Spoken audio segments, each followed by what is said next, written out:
Hi guys, I'm John. In this video, I want to answer the question, do you need paid ads in order to hit 10K per month as an online fitness coach or even as a PT moving online? I think a lot of people want to get to 10K per month, and it's a question that comes up over and over again. People typically think that they've exhausted their audience, no one's buying, inquiries are slowing down, do I need to get fresh people in? Can I do this organically? It's really hard to get reach. Do I need paid ads for that? And how on earth do I get new people to see me when no one's biting? So I want to cover a bit of prerequisites today, and then paid route and organic route, and how you definitely can get to 10K per month. I think every coach with a good enough service can achieve this. It's just a question of consistency and picking one of these strategies which works for you. But first off, I want to look at LTV, which is basically client lifetime value, because that's a huge determinant of how many clients do we need to hit 10K per month. So we really need to know where we're currently at in terms of, if you look back at Stripe, or maybe you can look at the churn rate, you look at, maybe you've got an app, but look at what is the average length of time that your clients stay with you. And this will give you your LTV, because there's two examples here.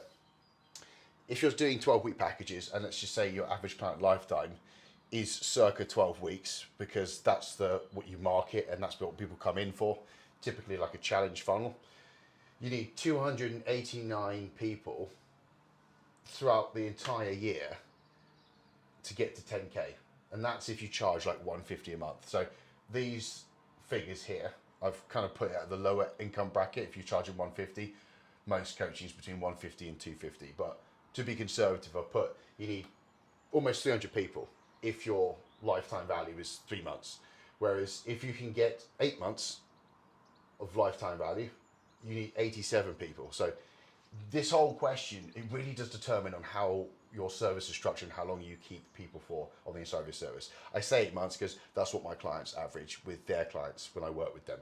I really want to push the lifetime value and get as much income per client as possible, because it really does lower the work we need to do here, which is obviously really expensive in terms of money, but expensive in terms of time. So big deal here, LTV. But let's just say, aiming in between this, let's go not 3 months or 8 months, let's go 6 months. So if you can keep clients for an average of 6 months, what that works out is you need to sign up 11 clients per month, which is roughly 3 a week, in order to get 10K. That's like an average. So 3 clients sign up every single week, paying you $150 throughout the entire year, presuming that you get them for 6 months and they drop off after 6 months. Throughout the entire year, you're going to earn 120K, which breaks down to that monthly figure there. So that becomes our target if we can keep people for 6 months. If we can't, we have to double it if it's 3 months. Pretty simple maths. So that's the first point of call. We've got to figure that out. And then once we've got that, we've got to look at these two figures here.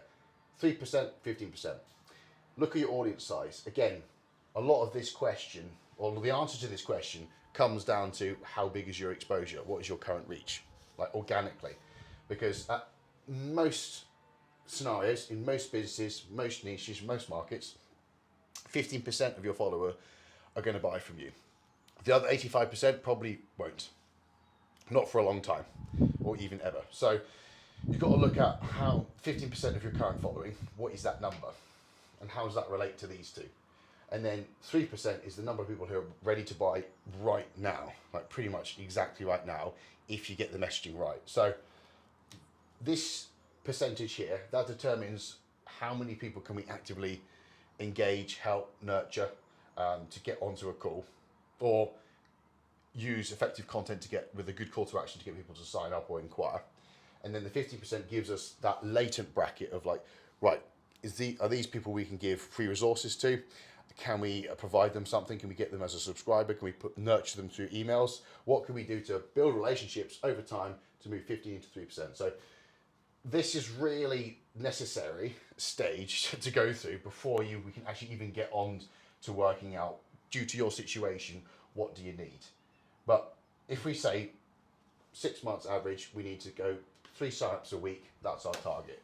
Well, when we look at paid, because I'll start with paid, because most people, if you're clicking on this, you probably want to know what's going on with paid and what you can do, because it's the main question people have. The average cost to get a call off Meta ads is $134.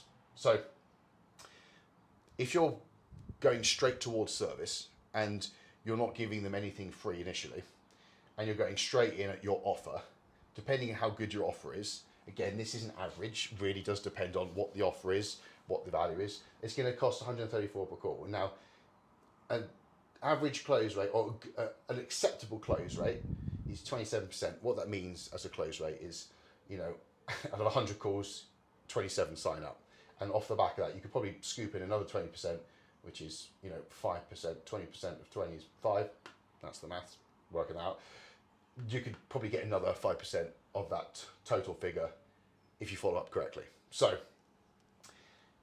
that works out when you book this many calls and you close roughly a quarter of them. It's going to cost you circa $500 CAC, which is cost to acquire a customer. Bit unfortunate CACing, but $500 to get a client signed straight to your service. Now, this basically means you need to sell packages up front rather than getting them straight into a monthly recurring model.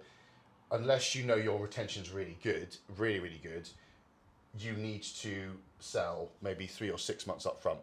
And it's not the end of the world, because you can use payment splitters where the client can pay interest free and split those payments. So you can sell up front, but typically when you go to paid, they don't know you. So they're very fickle. So this is why close rates are lower. This is why offers matter. And this is why you really need a good follow-up system, and you've got to be pretty good on call in order to get success here and it not cost you a lot of money. So when you look at straight going into getting people into your service immediately, that's a bit more of a reality of what happens. But you can do other things. There's 14-day challenge funnels, is where you offer like free, a 2-week free trial. It's quite common practice. And then with that, you basically get people in there. There's an automated sequence. There's loads of other mentorships that focus on this. And then off the back of that, you then look to close people for 6 weeks, and then 6 weeks drops down to monthly rolling. So this model is essentially ads, put out ads, entice people into giving it a shot for 2 weeks for free. At the end of that 2-week period, you try and sign them for 6 weeks as a test period again, like test paid. And that when you sign them up for test paid, you can link it so a subscription kicks in within 6 weeks, and that drops down from 6 weeks onto a monthly rolling, and there you go, you got a client. I really can't give you this figure, the cost to acquire a customer, because it's so goddamn variable on the messaging you put in the ads. It's so variable on the follow-up process and what that 2-week period looks like. The best I can give you here is an average cost to get a lead, which is $43. So to get people into this challenge, it's going to roughly cost $43 to get someone in. The success of this really does go into what's the communication like on the ad creatives, what type of person you're attracting. Again, with paid, you get fantastic scale. It is awesome, but it is very face value, and people are very fickle. They don't know you, so they're not coming in for you, they're coming in for the offer. So it's a different psychology, and this is where you need to lean on systems and skills a little bit more, rather than just people knowing and relating and liking you and being conditioned with your organic content. So they really have no clue. And then, again, depends on your internal follow-up process for the 14-day. Can work really well. Can be difficult. And then you've got a lead magnet, typical deal. I typically don't like giving away like completely free lead magnets sometimes off ads, because again, it does attract people who are not qualified, let's put it that way. But if you could put a price on the lead magnet and make it really, really good, charge anywhere between $7 and $27 for it, then that's a paid lead magnet. And with that, you want to target for under 12 or under £10. Sorry, $10, under $8, $10. That's the target you want to hit and you want to aim for, to get a lead onto a low ticket resource. And again, the key with this is trying to make it short and sweet. Whatever the biggest problem is, the problem at the beginning of someone's journey, if you know like a 2-year journey with someone, and you know that initially they struggle with diet, it's like a big thing, they don't like tracking, you really need to go zone in on what can you do, what can you give them that they can generate quite a quick result to build momentum.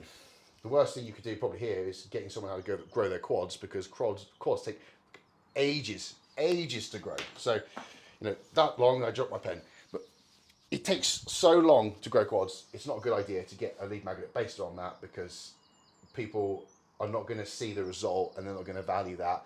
And you really want momentum here rather than overwhelming someone. So that's another way. So it doesn't always have to be straight to service. You can split the paid route, and sometimes it's good to kind of have a combination of each. But you, with lead magnets, again, comes into your follow-up and nurture. With this, what you're doing with these two here is you're really pushing people into that 50%. This is going after the 3%ers. So it's going to be more costly, but it's going to be more direct. And then you can look at remarketing, which is something for another video. But essentially, that is paid. And then when you look at organics, it's slightly different, obviously, because if you've got an audience size of, say, well, let's work it out. If you've got 2,000 followers and 50% of 2,000, this is where I need to do really quick maths. So 300 people in your following 2,000 are probably in the market, they will buy from you. So if this audience is quite old, it's not really growing, and you know you're getting through a fair number of people and you've helped over 100 people, you probably need to get more people into your audience. You need to grow it beyond 2,000. And if your organic content is not growing your audience naturally, or it's not happening in the background, you might consider doing paid ads. If you can afford, whatever you can afford, it might be worth doing paid to get more people into this audience size. So again, it's just, you can leverage paid ads to grow the audience to make sure that you've got enough of a sample of people. And then organically, like I said, if your organic content's growing really well, and you know that, let's just say you've got like 2,000, 3,000, and you haven't signed up over 300 people in the past year or 18 months, then there's definitely more potential in your audience. I'd always say with good messaging, you can go higher than 15%. You can go sort of 20, 25, but it does come down to can you tap on the emotions and some of the deeper reasons behind why people want to change. But organic content is obviously free. It takes time though. So there is a difference between the two. And just touching on organics with LTV again, if you can get an LTV between 6 and 12 months, again, you need 2 to 3 signups. So LTV, lifetime value, is incredibly important for organic because you don't have a tab you can turn on and you don't have scale at your command. So this is where retention is really important when we mainly focus acquiring clients organically. Now, if you're not signing up 2 to 3 clients every single week, what can you do and where do you look for in your organic content to improve that? Well, firstly, you've got to understand where are the biggest levers. So looking at your bio, what does your bio state? Is there like a clear understanding of who you help in there? Do you have validation in the bio? Is there a clear call to action at the top? What are the 3 pinned posts? Is it obvious what you do? Because 98% of people will not scroll below the top 3 pinned posts. They'll just land on you. So the top of your bio is a big, big lever. Look at your inquiry form. Little things where, what is the submission rate your inquiry form? Is it below 30%? If it's below 30%, that's a problem. You need to look at how many questions you've got in inquiry form. You need to look at the question order as well. What is the inquiry process from the inquiry form to how you follow up to how you're booking a call, the conversations, the questions you use, the call itself. Because let's just say you are getting 5 inquiries per week, but you're not closing or you're getting 1. Obviously, we need to look at the call. How are you doing with the call? You need to look at the different micro chain of events from content you post to conversations you generate to call to action volume to number of people landing in your inquiry form to number of people submitting the inquiry form to how many follow-ups do you get after that submission. Do you get conversations once people submit? I can't say how many people submit an inquiry form and they ghost you after they've inquired. It's infuriating, but we need a process to follow that up. And then what's the call volume after that? And then what's the sign-up rate off the call? Looking at each of those points, this is what I do with clients when we kind of push up and we're really looking to kind of mainly leverage organic to push this up to sort of 5, 6 a week. We need to look at those chain of events and we need to kind of look at the data with that. You get good analytics on your on Instagram, but also we track a lot as well, so we know where to look. And this obviously helps, and it's a big part of making sure we're on target. As long as we're holding clients and we're getting that amount of signups, we can hit 10K. It's absolutely no problem. So once you understand the biggest levers and you look at that micro chain of events, you can then look at content. Content comes down to different things. What is the messaging like? So again, who are you talking to? What pain points are you orientating your content around? And I say pain points as in, where is the pain in the market? What's the biggest problems? If no one cares about the health benefits of a ketogenic diet, but what they do care about is crippling anxiety and not being able to go out in public of how they look about themselves, it's solving problems that people want to solve and talking, communicating, and being consistent around those problems. And it's pretty much that. And then obviously you can look at the split of, okay, what content captures and builds. So are we getting enough exposure organically? Have we got content designed specifically to get higher watch time so you capture attention? What's the connecting style content? So again, are you storytelling? Are people resonating with you? Do you getting engagement? And then we can look at that off stories as well. And then we can look at, okay, how many call to actions are we doing? What are we doing to convince people? Are you showing results? Because in order for someone to sign up off your content when they look at you, they need to know that you can help solve the problem, which is you talking about the right problems. They need to kind of see some understanding of you're the solution, which is elements of the framework and working with others. And obviously they need proof that you've got results, not just on yourself, but on other people as well. And that's typically like before and afters. So content strategy is a big thing, but messaging, what's the content ratio according to those three metrics we want to achieve, and then how are we driving conversations off that. Stories are insanely vital in Instagram. So what does the story strategy look like? How many conversations? How many inbound conversations are we having? How many outbound conversations? And just to clarify what that means, I'd never recommend messaging someone outside your following, but what I mean by outbound is how many conversations do you start versus how many inbound conversations do you generate with engagement pieces like polls, quizzes, Q&As, rating scales, all that sort of stuff. So that is like the next area to look at once we understand what the biggest levers are. We know the microchain, we know the content strategy, is that on point according to the data we want, and then are we generating conversations in that chain, and how are we doing that? And then lastly, so underestimated, referral network. Because again, everyone knows 3 or 4 people. Everyone regularly communicates with at least 3 or 4.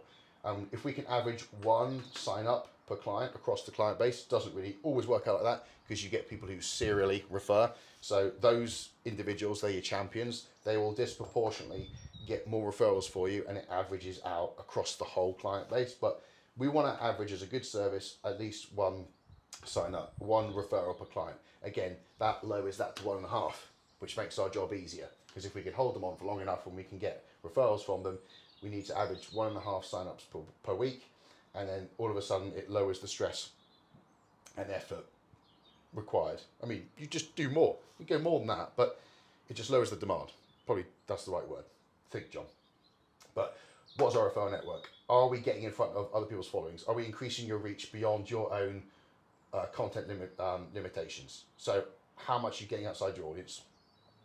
How much are you getting in front of your clients' audiences? What can we do on stories? What can we do on content, collaborations, all that sort of stuff. So that's a really useful way to push yourself organically without having to kind of pay for ads. So there's different ways of doing it. And again, it all depends on your circumstance. It all depends on where you're at currently, what your audience size looks like. Do you have any of this in place? Do you have any of the offers in place? What is your offer?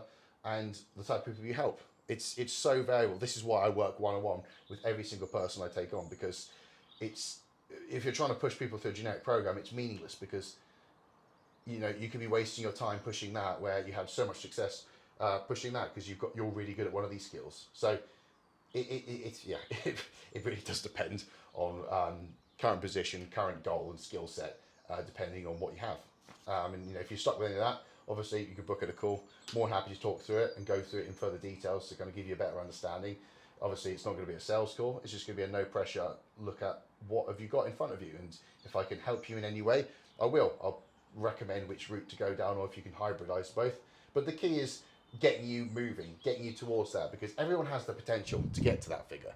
Everyone, if you're consistent. But from my experience working with fitness coaches and others in the industry, it's not really lack of effort or lack of hard work. It's just clarity and focus. I think that's the biggest thing. It's like you can grind all you want, but if you're grinding on the wrong tasks that are not going to take you anywhere, it's so disheartening, and you can obviously lose momentum and lose that will. And everyone just wants to. I think everyone fundamentally, if you're in the coaching industry, you've got to have empathy and you want to help other people. And the worst thing you can do is push a system which isn't working and then you lose that want to help others because you're not getting returns, and it really starts to make it toxic, and that you start to get a bad attitude towards socials. But this is absolutely possible. So I hope that helps. If you have any questions on this, of course, let me know. We'll see you soon.